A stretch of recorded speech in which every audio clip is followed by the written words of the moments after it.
Viewers அனைவருக்கும் வணக்கம். இது நம்ம சேனல் க்ரோ எக்ஸ்பர்ட். நேத்துக்கான மார்க்கெட் அப்டேட் பற்றி தான் இந்த வீடியோவில் பார்க்க போகிறோம். ஸோ மார்க்கெட்டை பொறுத்த வரைக்கும் நேத்துக்கான மார்க்கெட்டில் கொஞ்சம் ரெட்டாக தான் க்ளோஸ் ஆகிருக்கு. Accept mid cap and small cap பொறுத்த வரைக்கும் ஹையர் நோட்டில் க்ளோஸ் ஆகிருக்கு. அவுட் பெர்ஃபார்ம் பண்ணியிருக்குன்னு தான் சொல்லணும் மிட் கேப்பு. க்ரூட் ஆயில் பொறுத்த வரைக்கும் $90 கிட்ட போயிருச்சு. பேங்க் வந்து ஹெவி புல் ஆஃப் நடந்திருக்கு. Profit booking, net interest margin compression சொல்லிட்டு நிறைய விஷயம் நடந்ததுனால நிஃப்டி பேங்க் போட்டு பொலன்னு பொழந்துட்டாங்க. இதனால மார்க்கெட்டு செக்கச்செவேன்னு ஆயிடுச்சு. குறிப்பா HDFC பேங்க் வந்து 2% கிட்ட விழுந்திருக்கு. நீங்க கன்சிக்வெண்டா எடுத்து பாத்தீங்கன்னா ஆல்மோஸ்ட் ஒரு 7% கிட்ட HDFC பேங்க் வந்து விழுந்திருக்கு.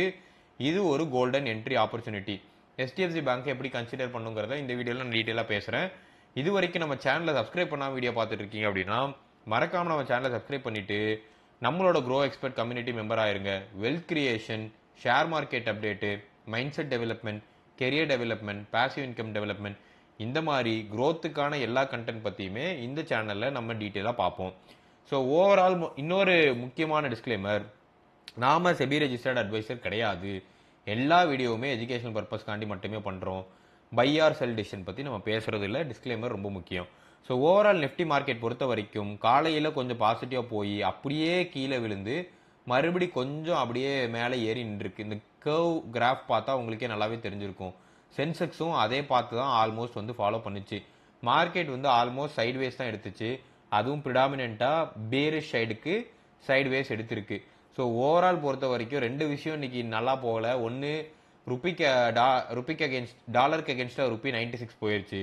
Crude oil 90 தொட்டுருச்சு.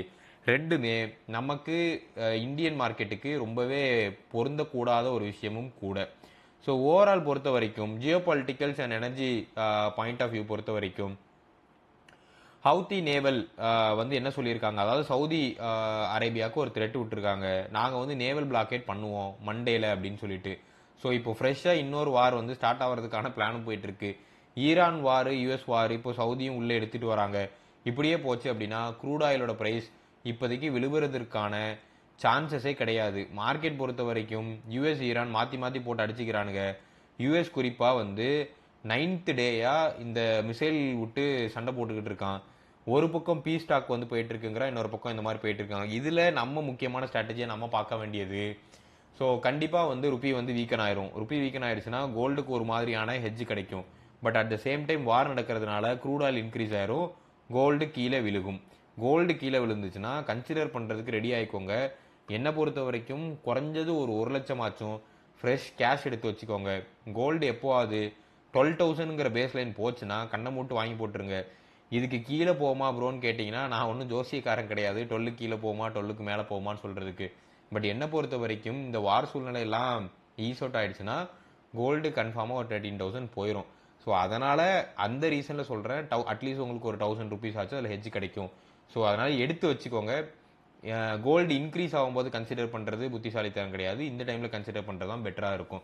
So sector wise update பொறுத்த வரைக்கும் NIM, அதாவது நெட் இன்ட்ரெஸ்ட் மார்ஜின் வந்து பிரைவேட் பேங்க் செக்டாரில் ஸ்குவீஸ் ஆகிருக்கு. அதனால் மார்க்கெட் வந்து போட்டு அடின்னு அடிச்சிருக்காங்க. குறிப்பாக பிரைவேட் பேங்க்ஸ் வந்து 2.3% விழுந்திருக்கு. ஃபினான்ஷியல் சர்வீசஸ் மட்டும் 1.2% டவுனு. HDFC பேங்க் பொறுத்த வரைக்கும் -5%, ஆக்சிஸ் பேங்க்கு -5.5%, கொட்டாக்கு 2%, ICICI பேங்க் மட்டும் என்டையராகவே ரிசல்ட்டை கண்ணாப்பினான்னு போட்டு 1.1% வந்து அப்பாயிருக்கு. ஸோ ICICI பேங்க் ரொம்ப ஸ்ட்ராங்காக இருக்குது. ஸோ இப்போதைக்கு என்ன பொறுத்த வரைக்கும் HDFC பேங்க் அட்ராக்டிவான ப்ரைஸில் இருக்குது. தாராளமாக கன்சிடர் பண்ணி வச்சுக்கோங்க.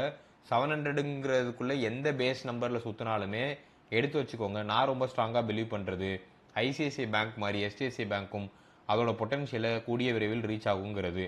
ஸோ பஞ்சாப் நேஷனல் பேங்க் பொறுத்த வரைக்கும் 5.7% கிட்ட சர்ஜ் ஆயிருக்கு. அண்ட் ப்ரிடாமினன்ட் ஆஃப் இருக்கிற ரீசன் வந்து நம்பர்ஸ் பெட்டராக பெர்ஃபார்ம் பண்ண ரீசனால் மட்டுமே. அண்ட் ப்ரோக்கரேஜஸ்மே 28% அப்சைடு வந்து ப்ரெடிக்ட் பண்ணியிருக்காங்க. நிறைய பேர் வந்து இப்போ ப்ராஃபிட் புக்கிங் அது இதுன்னு போயிட்டு இருக்கு. பட் ஜூன் குவார்டர் ப்ராஃபிட் வந்து அன்பீட்டபிளாக இருந்ததுனால இது இன்க்ரீஸ் ஆயிருக்கு. ஆட்டோ செக்டார் பொறுத்த வரைக்கும் ரொம்ப ஸ்ட்ராங்காக இருந்திருக்கு இன்னைக்கான நாளில். ஈச்சர் 1.8% அப்பு, M&M 1.41, மாருதி 0.98. ஸோ மாருதி வந்து ப்ரைஸ் ஹைக் அனௌன்ஸ் பண்ணிட்டாங்க, 30,000 ரூபாய்.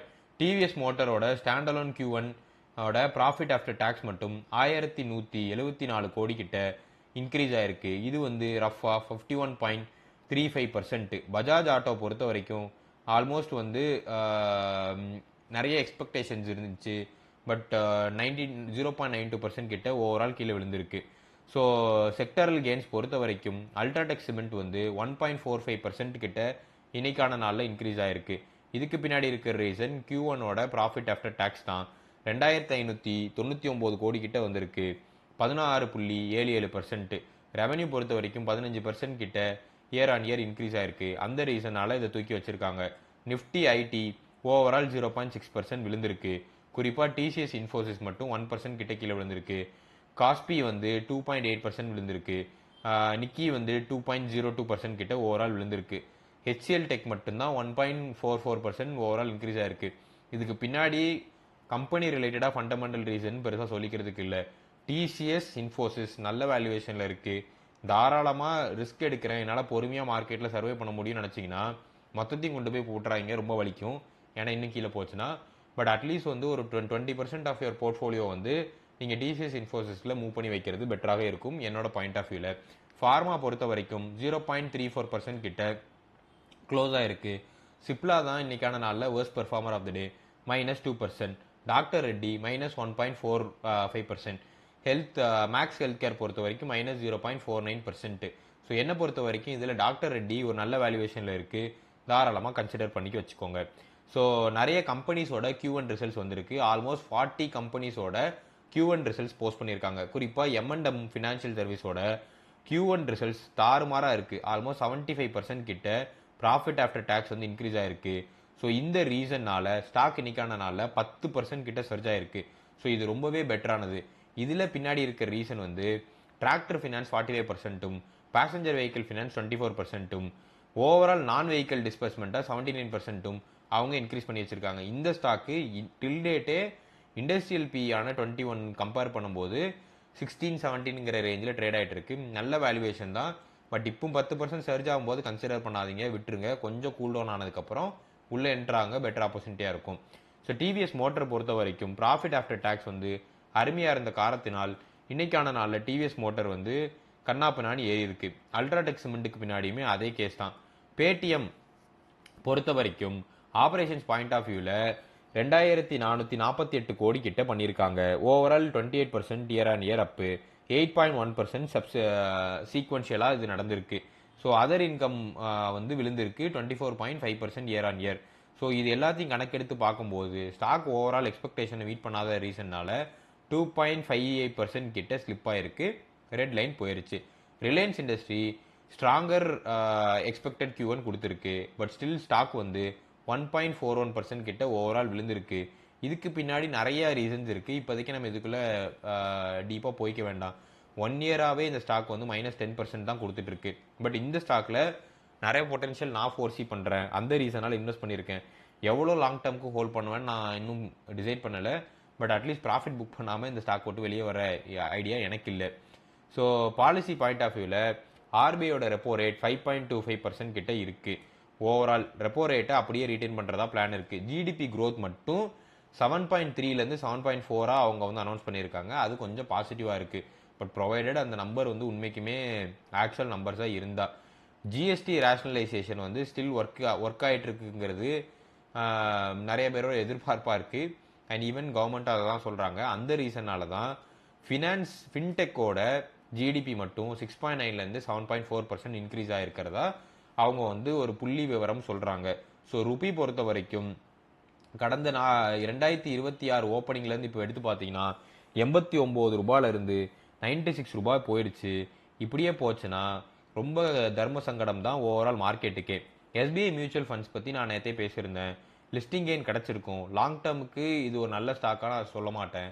ஏன்னா எஸ்பிஐ மியூச்சுவல் ஃபண்ட்ஸ் நடத்துறதுக்கு கேபிட்டலே தேவையில்லை. இது எல்லாமே ஆஃபர் ஃபார் சேல் தான், வாங்கிட்டு வெளியே போயிடுவாங்க. ரீட்டைல் இன்வெஸ்ட்மெண்ட்டாக நீங்கள் உள்ளே போட்டு மாட்டிக்காதீங்க. உங்களுக்கு ஐபிஓ கிடச்சிருந்தா என்னோட மனமார்ந்த வாழ்த்துக்கள். அதை ரைட் டைமில் எக்ஸிட் பண்ணிடுங்க. அதுவும் என்ன ப்ரைஸுங்கிறது எனக்கு கேட்காதீங்க. நம்ம ஜென்ரலாக வந்து ஜோசியம் பார்த்து ஸ்டாக்ஸ் ப்ரெடிக்ட் பண்ணுறது இல்லை. ஃபண்டமெண்டல்ஸ், வெல்த் கிரியேஷன் சொல்லிட்டு மைண்ட் செட் பற்றி தான் நம்ம வீடியோவில் நிறைய பேசுவோம். ஸோ அதனால் இப்போதைக்கு அதுக்குள்ளே நான் உள்ளே போக விரும்பலை. ஸோ ஓவரால் எஃப்ஐஎஸ் வித்துட்டே இருக்காங்க. 1121 கோடி கிட்ட வித்துட்டு போயிருக்காங்க. டிஐஸ் வந்து அதை பேக்கப் பண்ணிட்டு இருக்கானுங்க 1312 கோடி கொடுத்து. ஸோ இந்த மாதிரி எஃப்ஐஎஸ் விற்கிறதும் டிஏஎஸ் போகிறதும் போயிட்டுருக்கு. ஸோ ஆல்ரெடி சொல்லிட்டேன், க்ரூட் ஆயில் இன்கேஸ் இன்க்ரீஸ் ஆச்சுன்னா எஃப்எம்சிஜி அடி வாங்கும், ரீட்டெயிலு, பெயிண்ட்டு, ஏவியேஷன், லாஜிஸ்டிக்ஸு கண்ணா பின்னான்னு அடி வாங்கும். பட் இதை ஒரு ஆப்பர்ச்சுனிட்டியாக எடுத்துட்டு அந்த டைமில் அந்த மாதிரியான ஸ்டாக்ஸை வாங்குறது பெட்டராக இருக்கும். Top movers of day: Shriram finance 2.75, Bajaj Finserv 2.11, Eicher motor 1.80, UltraTech cement 1.45, HCL technology 1.44, எம்என்டம் 1.41, Inter Global Aviation 1.11, Kotak Mahindra 1.03, Titan company 1.1, Maruti Suzuki 0.93. So overall பொறுத்த வரைக்கும் ஹெச்டிஎஃப்சி பேங்க், அதாவது டாப் லூசர்ஸ் தான் நான் ரொம்ப அட்ராக்டிவாக பார்ப்பேன். ஏன்னா நல்ல ஸ்டாக்ஸ் ஏதாவது கொஞ்சம் விழுந்து அதில் வந்து ஹெச்டிஎஃப்சி பேங்க் -0.7, இன்ஃபோசிஸ் -1.52, ஸ்டேட் பேங்க் -1.51. ஸ்டேட் பேங்க்லாம் 900 rupeesல நான் விட்டுட்டேன், இன்னும் ரெக்ரெட் பண்ணுறேன். 900 rupeesக்குள்ள வந்துச்சுன்னா வாங்கலான் இருக்கேன். Doctor Reddy -1.45, Reliance industries -1.41, TCS -1.38, Tata consumers -1.08, too costly உள்ளே போக வேண்டாம். Trend -1, too costly. Bajaj auto -0.92. என்னை பொறுத்த வரைக்கும் இது ஒரு டூ காஸ்ட்லின்னு சொல்ல மாட்டேன், பட் ஒரு ஷேரோட காஸ்ட் வந்து ப்ரைஸி. விப்ரோ -0.84. என்னை பொறுத்த வரைக்கும் இதை நீங்கள் தாராளமாக கன்சிடர் பண்ணலாம். சிப்லாட் -2%. So overall gold and silver பொறுத்த வரைக்கும் இன்றைக்கான நல்ல பெருசாக எந்த சேஞ்சும் இல்லை. நான் ஆல்ரெடி சொல்லி இந்த மாதிரி ஃப்ரெஷ் கேஷ் எடுத்து வச்சுக்கோங்க. கோல்டு அட்ராக்டிவான ப்ரைஸ் வந்தால் வாங்க. சில்வர் வந்து ஆல்ரெடி நான் சொன்ன அந்த பேஸ் ப்ரைஸ் வந்து ரீச் ஆகிடுச்சு. 2,23,000 இருக்குது. 2,20,000 கீழே போச்சுன்னா அதே 2,20,000 கீழே உங்களுக்கு ஒருத்தன் கொடுக்கறதுக்கு ரெடியாக இருந்தானா கொஞ்சமாக வாங்கி வச்சுக்கோங்க. கண்டிப்பாக சொல்கிறேன், 2,40,000 ஒரு ஸ்பைக்கில் போகும். அந்த டைமில் எக்ஸிட் பண்ணிடுங்க, ரொம்ப லாபம் கிடைக்கும்னு வெயிட் பண்ணாதீங்க. ஓவரால் இந்த மார்க்கெட் அப்டேட்டும் இன்வெஸ்ட்மெண்ட் டிப்ஸும் பிடிச்சிருந்துச்சுன்னா வீடியோக்கு லைக் பண்ணிடுங்க, ஃப்ரெண்ட்ஸ் ஃபேமிலிக்கு ஷேர் பண்ணுங்கள். நம்ம சேனல் க்ரோ ஆகிறதுக்கு ஹெல்ப்ஃபுல்லாக இருக்கும். ஸ்பெசிஃபிக்காக உங்களுக்கு ஏதாவது கமெண்ட்ஸ் இருந்துச்சுன்னா கமெண்ட் பண்ணுங்கள். இது வரைக்கும் நம்ம சேனலை சப்ஸ்கிரைப் பண்ணாமல் பார்த்துருங்க, சப்ஸ்கிரைப் பண்ணிட்டு பெல் நோட்டிஃபிகேஷன் ப்ரெஸ் பண்ணிடுங்க. தேங்க்ஸ் ஃபார் வாட்சிங்.